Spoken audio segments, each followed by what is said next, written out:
So just quickly, nucleotides are fundamental building blocks for DNA synthesis, and their generalized structure is shown here. We can find them both in a monophosphate, a diphosphate, and a triphosphate form. And up until this point, we've talked specifically about adenosine triphosphate as our high-energy carrier for metabolic processes. We'll now look more specifically at how we synthesize nucleotides in the body.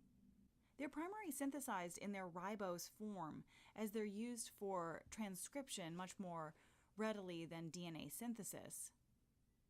And their conversion to the deoxy form for DNA synthesis is typically coupled with cellular proliferation. So nucleotides can be divided into two groups, pyrimidines and purines.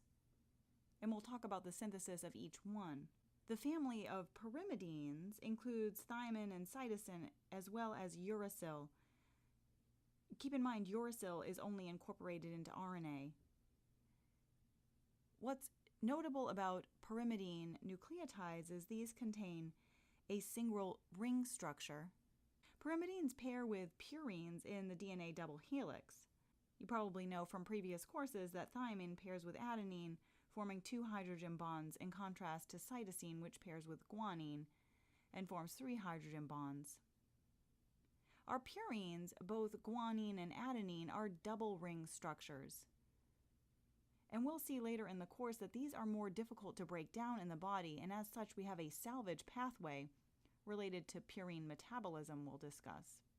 So before we get into specific metabolism, I want to draw your attention to 3 pathways: the pentose phosphate pathway, which we previously discussed, and purine and pyrimidine synthesis that we'll talk about now. And I want to draw your attention to this is because these 3 pathways have something in common. And if we look at our nucleotide structure here, it's comprised of a phosphate, a sugar, a 5-carbon sugar, and a base.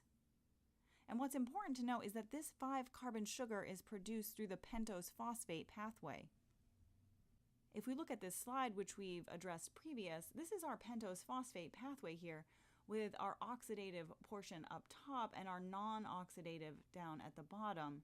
Here's ribose 5-phosphate as a product of the pentose phosphate pathway, and what we'll look at now is its conversion to our active sugar, PRPP, which is required and is used as our active 5-carbon sugar for synthesis of both purines and pyrimidines. So again, our ribose 5-phosphate is not directly used for either purine or pyrimidine synthesis.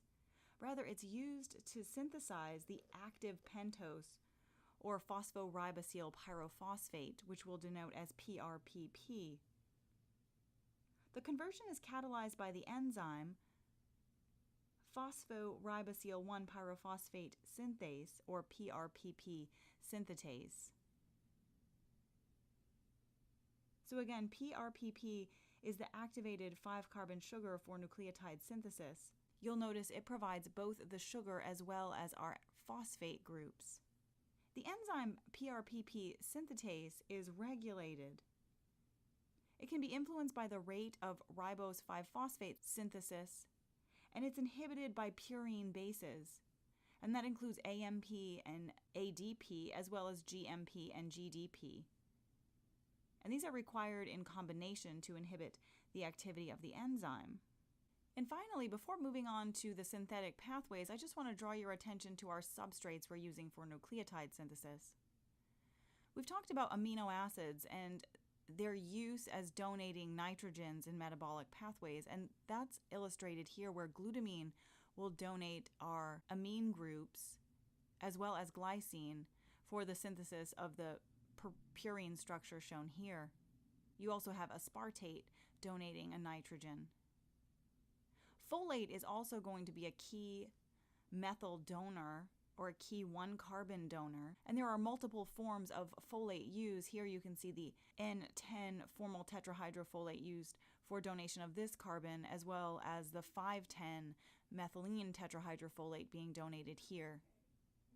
We won't get into the specifics of which methyl is donated by which folate intermediate.